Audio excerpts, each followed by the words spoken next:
Olá.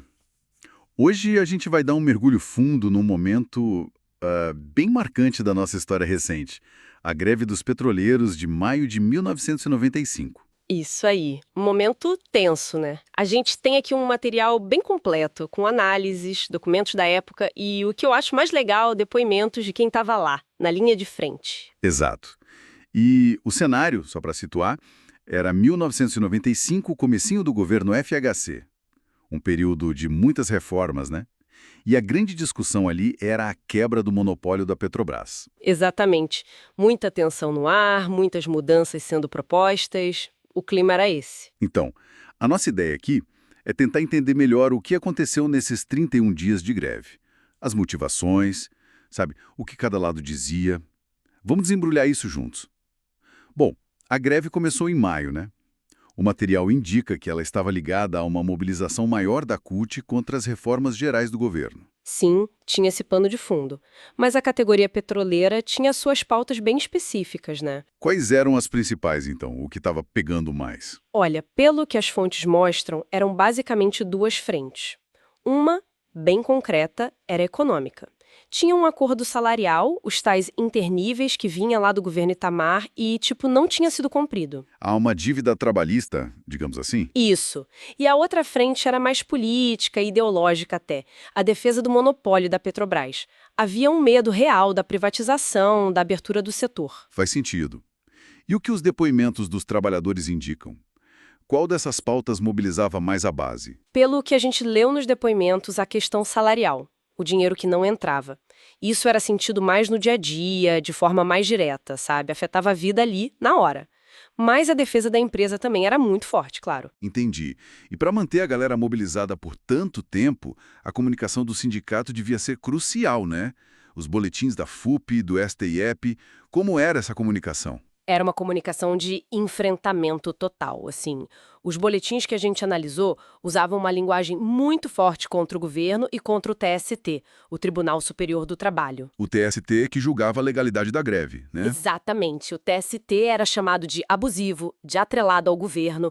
Eram usadas palavras de ordem, tipo manter a greve é uma questão de honra. A ideia era unir todo mundo e radicalizar mesmo contra o projeto neoliberal, como eles chamavam. Uma linguagem de guerra, praticamente. Quase isso. Era para fortalecer o sentimento de nós contra eles. E lá na ponta, o trabalhador na refinaria, na plataforma, como ele recebia isso? E como ele via a greve se arrastando, a pressão aumentando? Então, mas entrevistas são bem reveladoras nisso. Mostram uma desconfiança imensa da chamada grande imprensa. Jornais, TV, achavam que era tudo manipulado a favor do governo. Viés claro na visão deles. Claríssimo. Por isso, os boletins do sindicato viravam a fonte principal, quase a única, para saber o que estava rolando de verdade. Mas, ao mesmo tempo, a pressão econômica apertava, né? Imagino, salário cortado, incerteza. Exato. E aí começava a surgir divisão interna, gente querendo voltar. Alguns depoimentos, olhando para trás, falam que faltou mais preparo, talvez um fundo de greve mais forte para aguentar o tronco. Essa diferença entre a visão de dentro e a visão de fora é muito interessante. E falando em fora, a greve foi longa, né? 31 dias. Como foi a reação do governo e da mídia? Aí a coisa esquenta. Nossa, a reação foi dura, muito dura.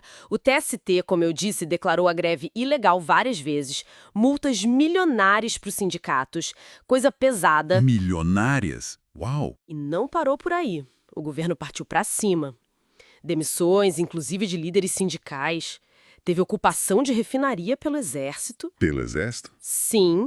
E até uma coisa que chocou muito, entregaram contra-cheques zerados para pressionar o pessoal a voltar.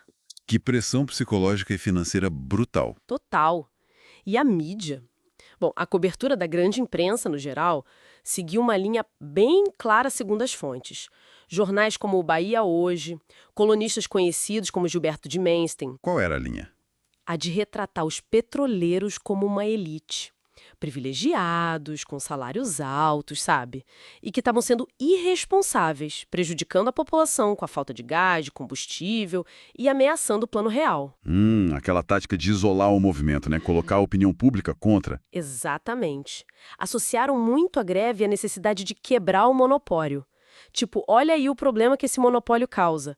E as pesquisas da época, como do Datafolha, mostraram que funcionou. A maioria da população ficou contra a greve. Um cenário bem adverso, então. Pressão de todos os lados. E no final das contas, depois desse mês inteiro de batalha, qual foi o resultado? Olha, o resultado prático foi bem ruim para os trabalhadores.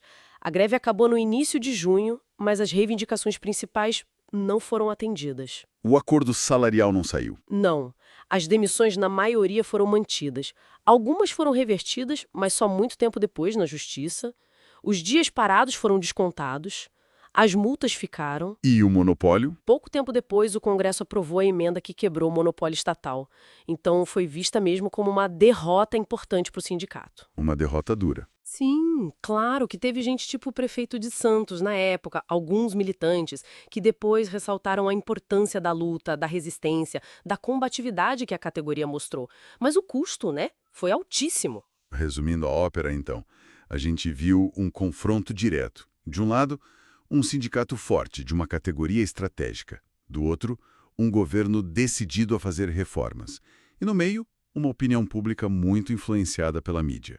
E quem pagou o pato no fim foram os trabalhadores. Exato. E isso tudo levanta uma questão importante que as fontes nos ajudam a pensar.